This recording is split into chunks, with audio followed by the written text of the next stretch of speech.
October నెలలో ముఖ్యమైన రోజులు ఏంటో ఒకసారి చూద్దామండి. అక్టోబరు అందరికీ మనకి తెలిసిన విధంగా చతుర్దశి 1వ తారీఖుతో వెళ్ళిపోతుందండి. రాత్రి 8:49 నుంచి కూడా అమావాస్య స్టార్ట్ అవుతుంది. అక్టోబర్ 1వ తారీఖు గురించి చెప్తున్నానండి. అక్టోబర్ 2వ తారీఖు అమావాస్య ఆ రోజు మహాలయ అమావాస్య అండి. మనం కిందటి నెలలో చెప్పుకున్నాం కదండి. కిందటి నెల సెప్టెంబర్ 17వ తారీఖు నుంచి అక్టోబర్ 2వ తారీఖు వరకు కూడా మహాలయ పక్షాలు పెద్దలకి తిథులు అని చెప్పుకున్నాం కదండి. 2వ తారీఖు ఆఖరి రోజు అండి. ఆఖరి రోజు ఇంకా వీళ్ళకి పెట్టచ్చా వాళ్ళకి తిథులు పెట్టచ్చా అనేది ఏం తారతమ్యం లేకుండా అందరికీ కూడా ఎలాంటి వాళ్ళకైనా సరే చనిపోయిన వాళ్ళకి 2వ తారీఖున తిథులు పెట్టుకోవచ్చండి. అలాగే ఇంకా మనకి ఆశ్వయుజ పాడ్యమి 3వ తారీఖు నుంచి స్టార్ట్ అవుతుంది కదండి. శరన్నవరాత్రులు ప్రారంభం అయిపోతున్నాయి అనమాట 3వ తారీఖు నుంచి. అవతారాలు ఏంటి, నైవేద్యాలు ఏంటి, అవన్నీ కూడా వీడియో చేశానండి. డిస్క్రిప్షన్లో వీడియో లింక్ కూడా పెడతాను, ఒకసారి చూసుకోండి. అలాగే 3వ తారీఖు నుంచి ఆశ్వయుజ శుద్ధ పాడ్యమి కాబట్టి మనకి శరన్నవరాత్రులు ప్రారంభం అవుతాయి కాబట్టి కనకదుర్గ అమ్మవారికి పూజలు, విజయవాడలో కనకదుర్గ అమ్మవారికి అవతారాలు మొదలవుతాయండి. 9వ తారీఖు మూలా నక్షత్రం పడిందండి.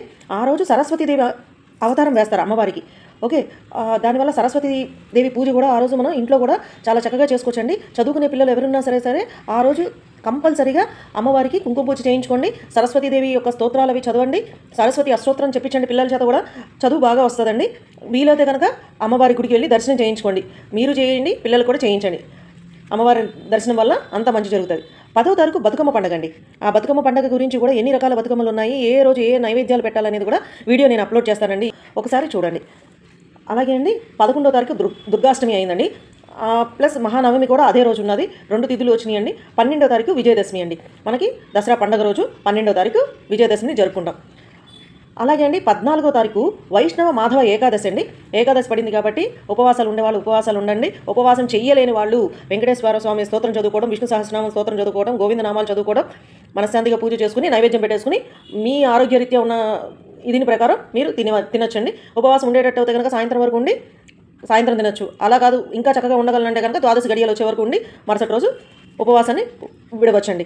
ఓకే అండి. 17వ తారీఖు పౌర్ణమి అండి. మనం ప్రతిసారి చెప్పుకుంటాం కదా, పౌర్ణమికి కంపల్సరీగా సాయంత్రం రోజు చంద్రుడి ముందర కూర్చుని తులసమ్మ దగ్గర కానీ లేదంటే చంద్రుడు దగ్గర కానీ కూర్చుని చక్కగా లలిత సహస్రనామం చదువుకుని పాలు వేడివేడి పాలలో పంచదార వేసి చక్కగా నైవేద్యం పెడితే అమ్మవారికి చాలా ప్రీతి చెందుతారండి.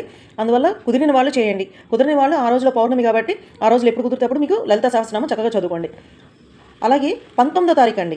19వ తారీఖు శనివారం పడింది. ఆ రోజు విధియ తిది. ఆ రోజున అట్ల తద్ది అండి. అంటే అట్ల తద్ది వాయినాలు నోములు ఉన్నవాళ్ళు ఆ రోజు అట్ల తద్ది వాయినాలు నోములు చేసుకోవచ్చు. నోములు చేసుకుని వాయినం ఇచ్చుకోవచ్చు. అలా కాకుండా కన్నెపిల్లలు అందరూ చిన్న వయసు పిల్లల నుంచి పెళ్ళయ్యే వాళ్ళ వరకు కూడా అందరూ కూడా పొద్దున్నే తెల్లారుజామున లేచి గోంగూరతో సద్దన్నం తింటాం, తెలుసు కదండి. గోంగూరతో సద్దన్నం తింటాము. చక్కగా తలస్నానాలు చేసి పువ్వులు పెట్టుకుని చక్కగా ఉయ్యాలు లూగుతారు కన్నెపిల్లలందరూ. కన్నెపిల్లలే కాదండి, పెళ్లి కాని పిల్లలందరూ కూడా, మగపిల్లలు కూడా ఉండొచ్చు. పొద్దున్నే లేచి సద్దన్నం తినొచ్చు, అలాగే తలస్నానం చేయొచ్చు, ఉయ్యాలు లూగొచ్చు. ఎందుకోసం చేస్తారండి?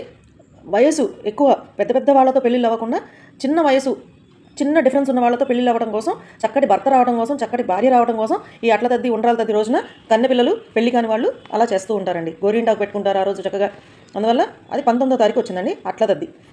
నెక్స్ట్ వచ్చేసరికి అండి 20వ తారీఖున ఆదివారము సంకటహార చతుర్థి ఆదివారం పడిందండి. 20వ తారీఖున అక్టోబర్ 20వ తారీఖున. అందువల్ల సాయంత్రం చక్కగా అందరూ గణేష్ గుడికి వెళ్తే సంకటహార చతుర్థి పూజను చూడొచ్చు, సంకటహార చతుర్థి స్తోత్రాన్ని చేయొచ్చు. ఉన్న సంకటాలన్నీ ఉన్న కష్టాలన్నీ తీరిపోతాయండి. అలా 20వ తారీఖు పడిందండి, అక్టోబర్ 20వ తారీఖు. అలాగే వచ్చేసండి 28వ తారీఖు మతత్రయ ఏకాదశి అండి. సో ఏకాదశి నియమాలు ఉన్న వాళ్ళందరూ కూడా ఏకాదశిని ఫాలో అవ్వండి. అలాగే 29వ తారీఖు ధనత్రయోదశి పడిందండి. 29వ తారీఖు ధనత్రయోదశి. పూజలు చేసుకోండి, అమ్మవారికి లక్ష్మీదేవికి పూజలు చేయండి, వెంకటేశ్వర స్వామి స్తోత్రాలు చదువుకోండి, బాగుంటుంది. 30వ తారీఖు వచ్చేసరికి అండి మాస శివరాత్రి. అది బుధవారం రోజు పడిందండి. మాస శివరాత్రి తెలుసు కదండి, సాయంత్రం కూడా అభిషేకాలు చేస్తారు శివుడికి. అభిషేకం చూస్తే జన్మజన్మల పాపాలన్నీ కూడా తొలగిపోతాయి. అది అండి, అది 30వ తారీఖు పడింది. అలాగే 31 చతుర్దశి పడిందండి. పగలు మధ్యాహ్నం 2:43 వరకు కూడా చతుర్దశి ఉన్నది.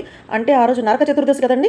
సో నరకాసురుని వధిస్తామనే ఉద్దేశంతో కాకరపువ్వతులు మందుగుండి సామగ్రి కొంచెం పేల్చుకుని తలస్నానాలు చేసి నరకాసురుని సంహరిస్తున్నామని చెప్పి భావించి నరకాసురుని సంహరించాలండి. నరకాసురుని సంహరించడం అంటే మనలో ఉన్న చెడు గుణాలన్నింటినీ కూడా, దుర్గుణాలన్నింటినీ కూడా వదిలేసి మంచి గుణాలతో మళ్ళీ చక్కగా ప్రొసీడ్ అవుదామనే ఉద్దేశంతో చెప్పబడుతుందండి. సో నరక చతుర్దశి మధ్యాహ్నం వరకు చతుర్దశి ఉందండి. 2:44 నుంచి కూడా అమావాస్య స్టార్ట్ అవుతుంది. దీపావళి లక్ష్మీదేవి పూజలు అండి. ఆ 2 రోజులు కూడా 31వ తారీఖు నవంబర్ 1వ తారీఖు కూడా లక్ష్మీదేవి పూజలు చేసుకోవచ్చు. లక్ష్మీదేవి కదండి ముఖ్యం దీపావళికి. సో ఆ లక్ష్మీ అష్టోత్తరాలు, మహాలక్ష్మి అష్టకము, అష్టలక్ష్మి స్తోత్రము ఇవన్నీ చెప్పుకుంటూ చక్కగా కుంకుమ పూజ చేసుకుని అమ్మవారిని లక్ష్మీదేవి రూపంలో కొలవచ్చండి. ఇది అక్టోబర్ నెలలో ఇవి తిథులును ముఖ్యమైన రోజులండి. మీకు వీటికి సంబంధించిన అన్నీ కూడా లింక్స్ అన్నీ కూడా డిస్క్రిప్షన్లో ఉంటాయండి. చక్కగా చూసి అందరూ పూజలు చేసుకోండి. అందరూ దసరాకి చక్కగా అమ్మవారిని కొలవండి. అందరికీ కూడా దసరా శుభాకాంక్షలు అండి.